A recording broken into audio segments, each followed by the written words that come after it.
Good afternoon, everyone. Today I'm going to introduce you to the Technology Evaluation Matrix, or the TEM, which is a model that provides a common language for describing and evaluating technology integration in K through 12 settings.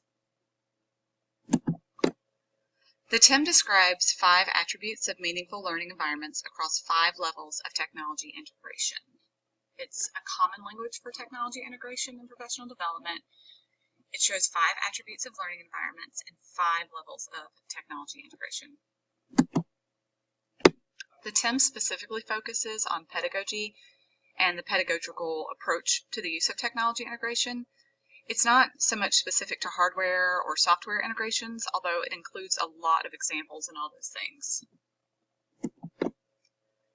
So to start with, let's talk about the 5 levels.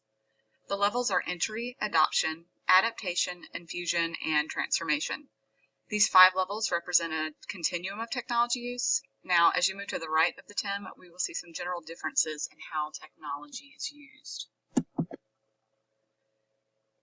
The most important difference is, in general, that as we move to the right, we see greater ownership of student learning.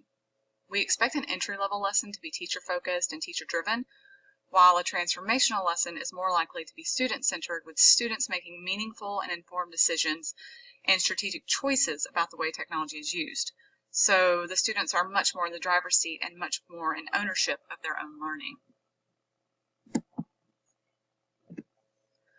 Another difference, and it's a shift in the focus in procedural understandings to conceptual understandings.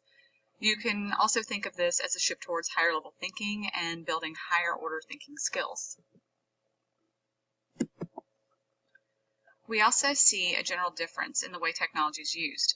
In an entry-level lesson, it's a lot more likely to use simple conventional use of technology tools, regardless of which ones we're talking about, and the use of them is much more likely to be conventional. But as we move towards a transformational level, you're much more likely to see an unconventional or complex use of technology tools.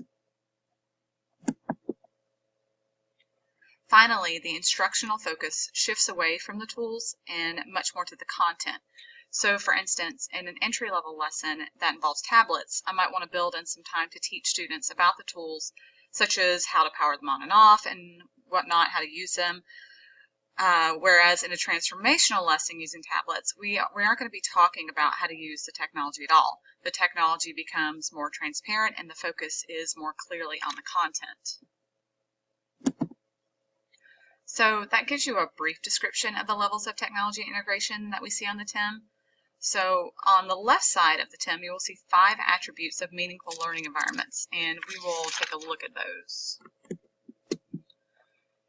There we are talking about active, collaborative, constructive, authentic, and goal-directed learning and teaching. I'm going to refer you to the TEM website or the handout that you have, or you can get more information about each of these. I'm sure, though, as you briefly look at these attributes of meaningful learning environments, you'll notice that as we move down the matrix, the shift in the type of teaching environment moves from teacher-directed to student-directed.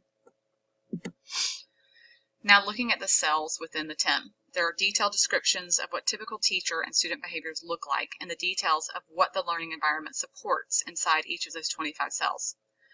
There are also 100 videos that are linked within the matrix. These videos, in addition to all the text descriptors that have been generated from a variety of observations, focus groups, interviews, and surveys, give specific examples of lessons in the classroom from K to 12 across 4 different subject areas, and will be expanded to 150 in the future. What I like about these videos is that they clearly show the difference in student and teacher behaviors as you move down and to the right of the matrix. So I hope this gives you a general overview of what the TEM is. This year we'll be focusing on transforming a lesson in the area of active learning that has no technology integration to at least a level of adaptation. However, you may decide to transform a lesson from a different level of technology integration on the matrix. But my suggestion is that if you are struggling with the idea of shifting a lesson, I would suggest starting with one that has a 0 level of technology integration. But we'll be discussing those things in the future as we get into our professional developments.